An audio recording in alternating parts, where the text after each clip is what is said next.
कहानी बेटियां घर छोड़ती है, घर वालों को नहीं। सिमरन की यह भाव कहानी आपकी भी आंखें नम कर देगी। बेटियां घर छोड़ती है, घर वालों को नहीं। इस सच का एहसास उनके पास सदा बना रहता है, बस घर के लोगों को जरा देर लगती है इसे समझने में। खिड़की के पास खड़ी सिमरन सोच रही थी भाई दूर जाने वाली है, पर इस बार नाना तो माँ ने फ़ोन करके भैया के आने की बात कही और ना ही मुझे आने को बोला है। ऐसा कैसे हो सकता है? हे भगवान, बस सब ठीक हो। सब कुछ अपने साथ से बोली माँ जी, मुझे बहुत डर लग रहा है, पता नहीं क्या हो गया, मुझे कैसे भूल गए।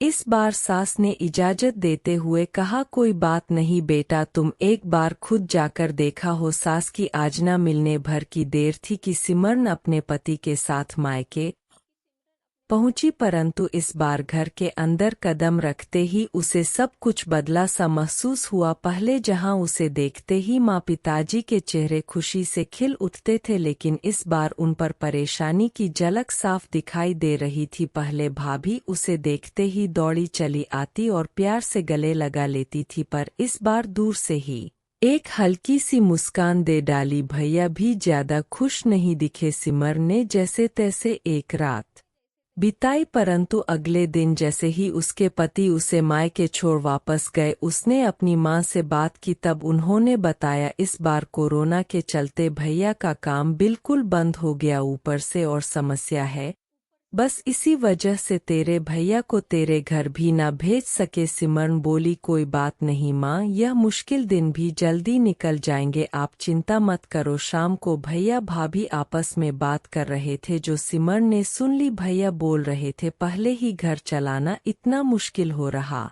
था, ऊपर से बेटे की कॉलेज की फीस, परसों भाई दूज है, सिमरन को भी कुछ देना पड़ेगा। भाभी बोली, कोई बात नहीं, आप चिंता ना करें, यह मेरी चूड़ियाँ बहुत पुरानी हो गई है, इन्हें बेचकर जो पैसे आएंगे उससे सिमर दीदी को त्योहार भी दे देंगे और कॉलेज की फीस भी भर देंगे। सिमरन को यह सब सुनकर बहुत बुरा लगा। भैया भाभी यह क्या बातें कर रहे हैं?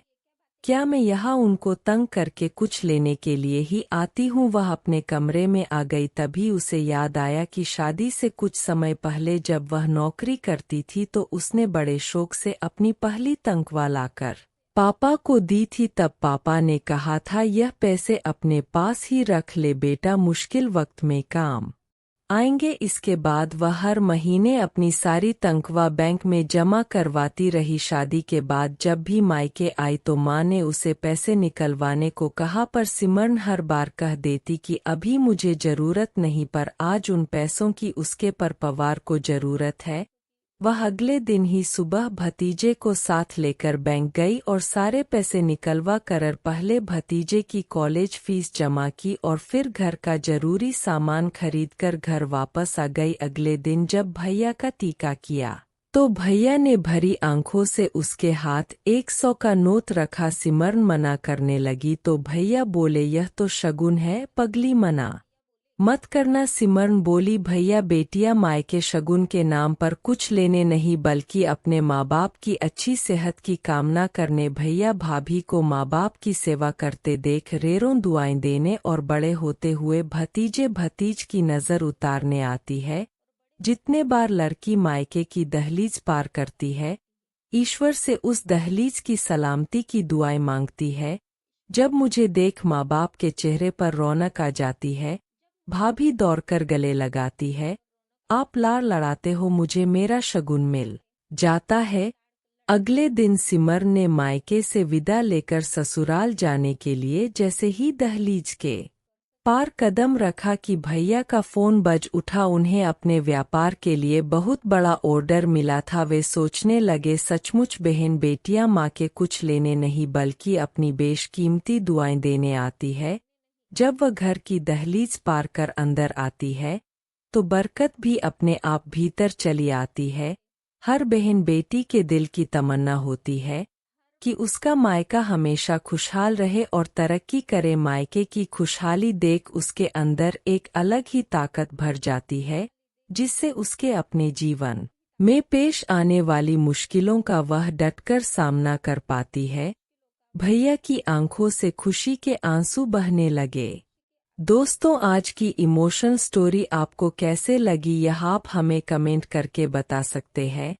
हम ऐसी ही कहानियां आपके लिए लेकर आते रहेंगे। उम्मीद है यह कहानी आपके दिल को छू गई होगी। अगर आपको हमारी यह कहानी पसंद आए तो प्लीज़ हमारे चैनल को सब्सक्राइब, वीडियो को लाइक और शेयर जरूर करें। हमेशा की तरह पूरी कहानी पढ़ने के लिए आपको धन्यवाद।